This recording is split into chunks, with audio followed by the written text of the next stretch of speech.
Alright, now what's a war without weapons? I'll leave that to you to answer. No, you know what? I'll answer for you. It's a tea party for kids. That's what it is, right? Now let's look at the arsenal both leaders have access to. Now the United States of America is on a level of its own when it comes to weaponry. They have one of the world's largest stockpiles of nuclear weapons. What is considered America's strongest weapon? It's got to be the B-83 nuclear bomb. It's the biggest device in the U.S. stockpile. It has a maximum delivery of 1.2 megatons. That's 1.2 million tons of TNT. Alright, to put this in perspective, this is 80 times more powerful than the bombs dropped in Hiroshima and Nagasaki at the end of World War II.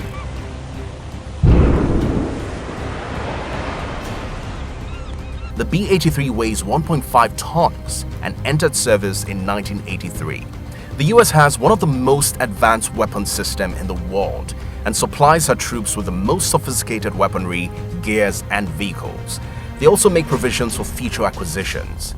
Considering the fact that the US has technology, experience, and budgets the highest amount of money strictly for maintenance and upgrade of their arsenals yearly, I believe it's safe to say that the US is one of the most powerful countries in the world when it comes to weapons.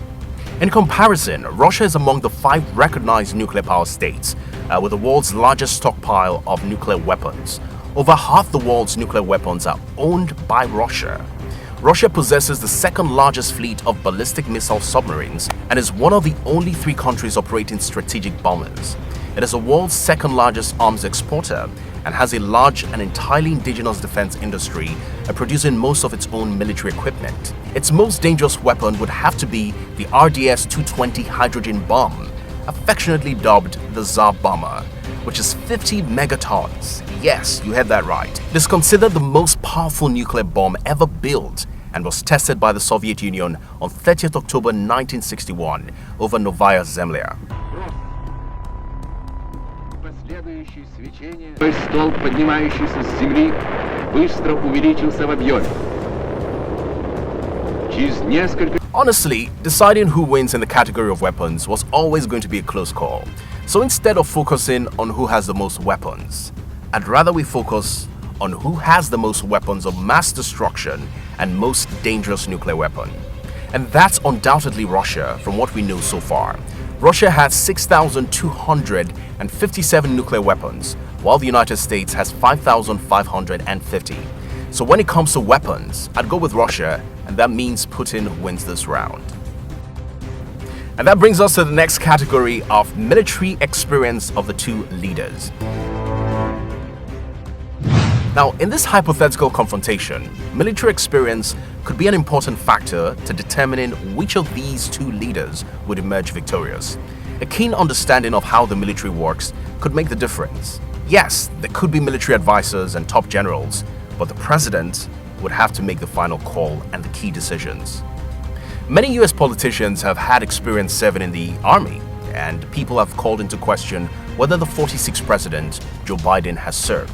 As a matter of fact, he received 5 student draft deferments due to medical exceptions during his time as an undergraduate at the University of Delaware and at Syracuse University, where he studied law. Therefore, President Biden was not in the military and did not serve in war.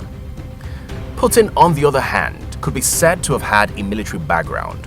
Of course, he served 15 years as a foreign intelligence officer for the KGB, including 6 years in Dresden, East Germany. In 1990, he retired from active KGB service with the rank of Lieutenant Colonel. Also, don't forget he has led Russia into a few wars. I don't think there's much to say here really. Unlike Joe Biden, Vladimir Putin has a solid military background that depicts him as a leader, veteran, intelligence officer, and high achiever. Therefore, this is indisputably Putin's round. In any war situation, intelligence gathering and combat experience could shift the tides. In fact, without intelligence gathering, you'd almost be fighting blind. That's how critical it is.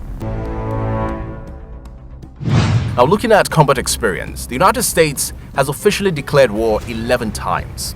However, since 1945, the United States has very rarely achieved meaningful victory. The United States has fought 5 major wars since 1945: Korea, Vietnam, the Gulf War, Iraq, Afghanistan, and only the Gulf War in 1991 can really be classified as a clear success. Russia, on the other hand, has fought 20 wars since 1917, and they have had more successful wars compared to the US in recent times. For instance, the Chechnya War, the Georgia War, the intervention in Syria, which changed the course of the conflict in Assad's favor, and so on. Russia has one of the best intelligence bodies and agents in the world, but compared to the US, her light could dim a bit. This is because America has an advantage globally since she's more influencing, controlling, and involved in global political affairs, and she's also more technologically advanced. Russia, though, was built based on intelligence and war. She has multiple intelligence networks, spies, and allies in almost every nation of the world, including America. It's no surprise how she's been able to be in the center of world governance and influence the outcome of events globally. Alright, when it comes down to intelligence gathering and combat experience, I'll say Russia wins narrowly because of history. She fought against the French invasion of Russia led by the great Napoleon Bonaparte himself.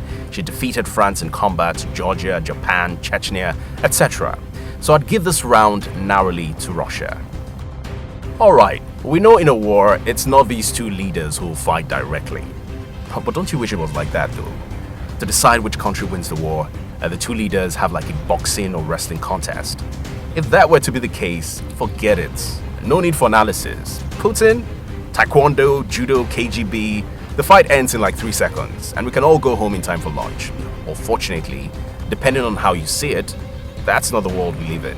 Large armies are going to have to fight this war. So, let's look at armies. The Russian armed forces is divided into the ground forces, the navy, and the aerospace forces, and there are also independent arms of service, the strategic missile troops and the airborne troops. As of 2021, the military had around 1 million active duty personnel, which is the world's 5th largest, and about 2 to 20 million reserve personnel. It is mandatory for all male citizens aged 18 to 27 to be drafted for a year of service in the armed forces. Russia maintains the world's 4th largest military expenditure, spending $61.7 billion in 2020. On the other hand, America has the 3rd largest army in the world in terms of active duty military personnel, numbering around 1,388,100. Her armed forces are divided into 6 service branches, namely the Army, the Navy, Air Force, Marine Corps, Space Force, and Coast Guard. The U.S. Armed Forces is considered the world's most powerful military.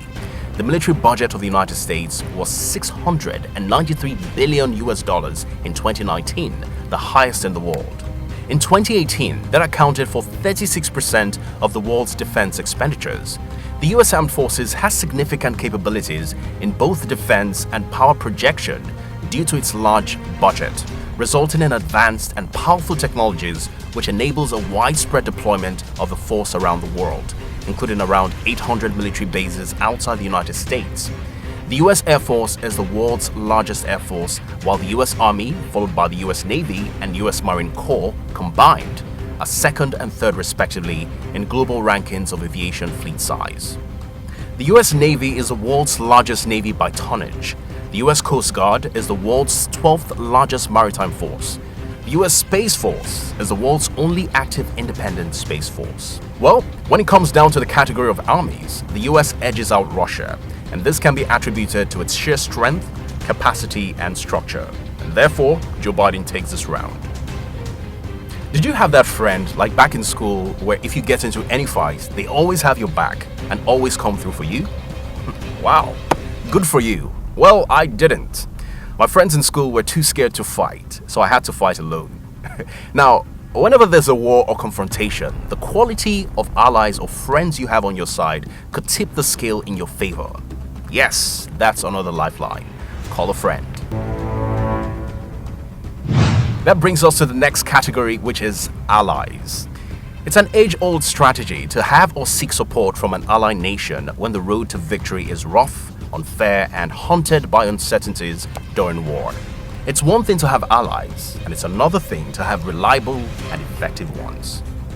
During World War II, from 1941 to 1945, The Soviet Union, along with the United States, the United Kingdom, and China, were considered the big four of Allied powers in World War II, and later became the four policemen, which was the foundation of the United Nations Security Council. It's quite ironic that now, due to recent developments, the US and Russia aren't considered allies anymore, and in fact are now bitter rivals. And if there's going to be a third world war, it's most likely these two superpowers are going to be involved. If that happens, you can trust it will throw the whole world into confusion. I sincerely hope things don't get to that point. Much to Russia's annoyance, Biden and the US have been giving military support to Ukraine since the Russian invasion started. So far, we know that Biden has approved billions of dollars for arms to get to the Ukrainian soldiers and helping civilians move or migrate. Now, Putin is clearly motivated to defend his territory and his people because of the dangers associated with allowing NATO, led by the US, to set up a military base in Ukraine. Of course, this poses a lot of risk to Russia. Now, let's take a brief look at America's allied structure. The United States has formal diplomatic relations with most nations. The US has foreign relations with almost every country in the world. No jokes. The US has more than 40 different allies, from North Africa, Sub-Saharan Africa, West Asia and Middle East, Central Asia, South Asia, Europe, the Caribbean, the North and South America, and Oceania. However, this does not mean if there's a war, all these countries will fight on the side of the US or support them. So, which are the countries that have military alliances with the US and are most likely to fight on their side in the event of a war with Russia when it comes down to it? Now, some NATO countries such as the United Kingdom, which are close historical allies of the US, Canada, who are like siblings of the US, they may not always get along, but the bond they share is pretty deep. Italy, France, Germany, and Japan. Historical twist, I know. Another critical and strong ally is Israel. Israel is designated by the United States as a major non-NATO ally and was the first country to be granted this status alongside Egypt in 1987. South Korea is another country who has close military ties with the US and will most likely fight side by side with their Western buddies. Also, Taiwan, because they're likely to side with the country that recognizes them. And finally, Saudi Arabia. Now, Saudi Arabia sided with the US during the First Gulf War, and they've been close trade and strategic partners in the Gulf region. However, these alliances are not 100% guaranteed, as countries, like individuals, can spring a surprise on you when you least expect. But these countries are most likely going to fight on the side of the US because of the close bond and military alliances they share.